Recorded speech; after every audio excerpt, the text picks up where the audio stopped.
Mayor, thank you so much for being with us. We Good to be appreciate with it. You are surging here in Iowa, it appears. You said in a previous interview that you think this is a two-person race. Do you regret saying that? Yeah, that didn't come out right. I can't remember the exact context for that, but let's be really clear. There are 3 months to go in Iowa. There's a year to go before Election Day, and there are formidable candidates, a lot of us, running and competing for this election. So a lot of things can happen, but what we are seeing is that the momentum behind our campaign is strong, that our message is reaching Iowans, that Iowans are responding powerfully, and that the more they hear our message, the more likely they are to support this campaign. All of that's pointing in the right direction, coupled with a really terrific ground game. These organizers just putting their hearts into organizing and getting a lot of volunteers. So, we're taking nothing for granted, but I'm very pleased with how my message is really catching on with Iowans right now. Do you see yourself becoming a front runner? Well, that's obviously the hope, that we will eventually go on to win. But again, terms like that I think are for the pundits to use to size us up. My job is to get out there and make sure that anyone thinking about who to caucus for knows how their life is going to be different if I'm president versus a competitor. And that means explaining my position on healthcare, what it means to deliver healthcare for everybody without kicking you off your private plan. It means making sure people understand what my economic priorities are, about making sure people are able to earn more and have labor protections, and all the different issues that are going to affect how your life is really shaped by some of the decisions that get made in those big white buildings in Washington. Are you sensing, though, as you are rising here in Iowa, that some Biden supporters are up for grabs? You know, it's hard for me to know exactly where we are in the rankings of different voters with so many competitors. And again, I'm conscious that I'm competing with the most diverse and perhaps formidable field of candidates ever to come forward. What I do know is that I think we got a message that can reach a lot of different kinds of voters. I am inviting progressives and moderates and some Republicans of conscience ready to cross party lines to all be part of this vision for the future that is about moving the country ahead, but also about making sure we find some unity as a country. Because a year from now, a year from tomorrow, when that election happens, that is going to be that's going to be in short supply. And we know that we are already getting divided, torn up by politics, and we're going to need to solve these problems and come together as a country. That's my vision for the presidency, and I think that's speaking to a lot of people. You mentioned that this is the most diverse field that the Democrats have ever had, but at the same time, all the leading contenders are white. What do you think that says about the party right now? Well, I think every candidate has to put our best message forward, and a number of the candidates would represent some kind of historic first. Obviously, I would in one way, others would in different ways. But what's really important, I think, right now is not just the diversity of the field, but the answers that we're offering to the American people. And I think in the end, that's what the voters are going to make their decision based on. And my job is to make sure that there is no confusion over where I stand on any of the issues that are going to shape the minds of fellow Americans in terms of what's going to happen in my White House versus what one of the others might try to do. But we are here in Iowa. We're looking at the crowds that you're getting and some other candidates are getting, and it's mostly white audiences.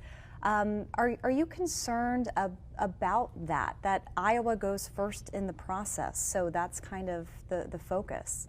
Well, I think it's a really healthy thing that we are competing in very different early states. Iowa for sure, New Hampshire, also South Carolina and Nevada, which are very different from each other. And I think it's important in order to succeed to continue competing in different states with many different characteristics, different makeup, but also a lot of issues are the same. The issues that I'm hearing from rural black voters in South Carolina worried about education and healthcare are not that different from the issues that I'm hearing from rural white voters and city dwellers in a place like Iowa.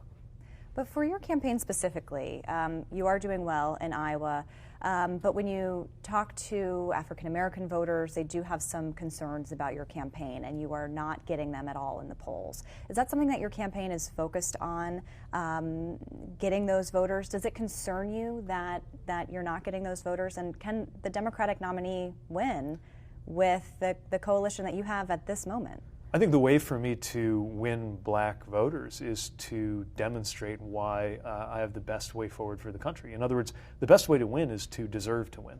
The Douglas plan that I've put forward is the most comprehensive plan for dismantling systemic racism of any candidate in the 2020 race. And it's designed to actually tackle a widespread problem that touches every area of American life, from home ownership to education to health to criminal justice to entrepreneurship, all where we are seeing a lot of inequality racially right now.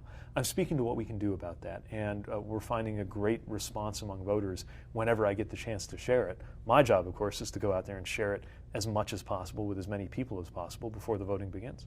Elizabeth Warren has been railing against what she calls consultant-driven campaigns. Do you think she's talking about you?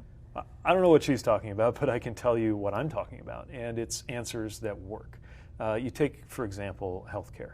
I'm proposing Medicare for all who want it. That means getting a version of Medicare available for everyone. But I'm not going to dictate to you whether you should be on that plan or not. I think that Americans should be free to choose whether they want the private plan or the Medicare plan we're going to set up. I think if we get it right, pretty much everybody's going to want in on that Medicare plan, but I'm not going to decide for you.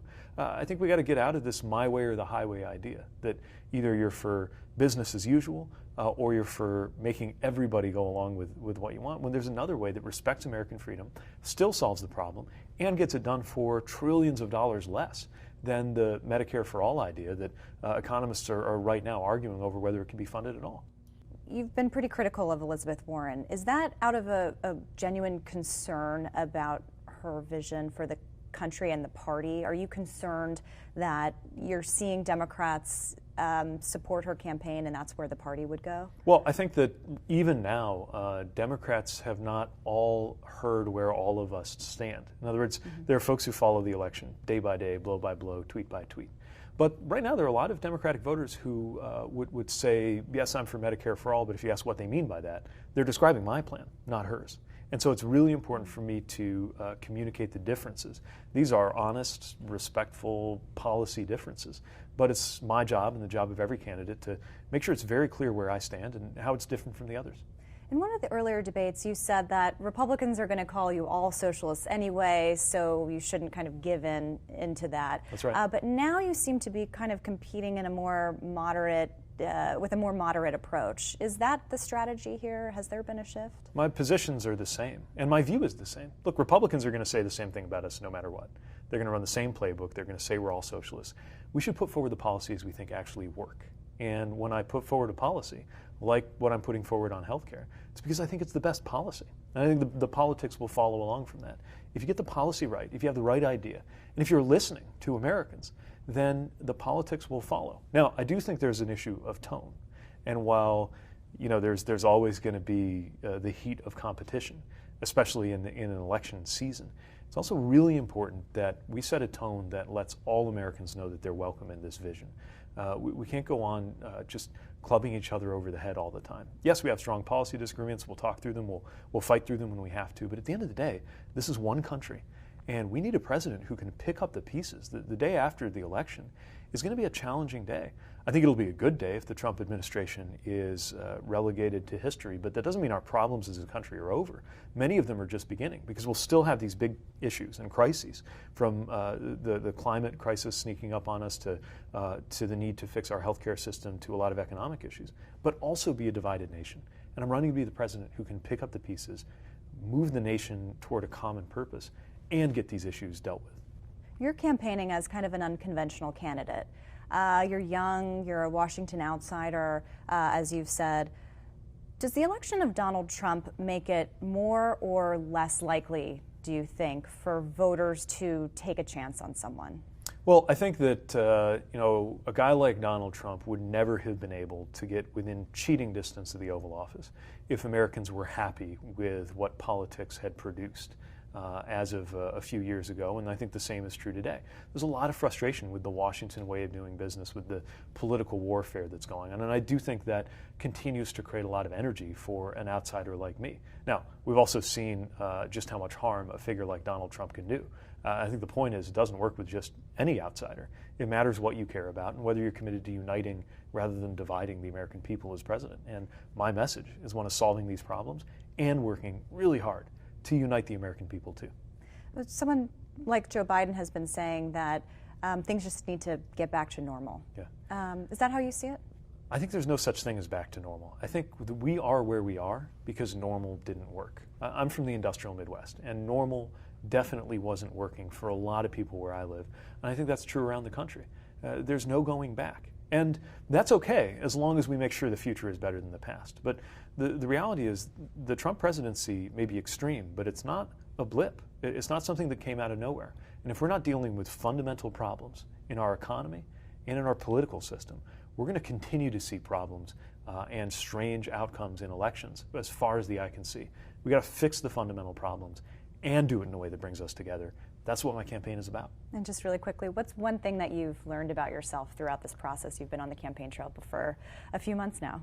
You know, someone once said that the presidential campaign is an MRI of the soul, and you put yourself out there and you learn a lot too as you go. The biggest thing I've learned, I think, is that even though my experience is only one person's life, it has all these rhymes with other people, very different from me.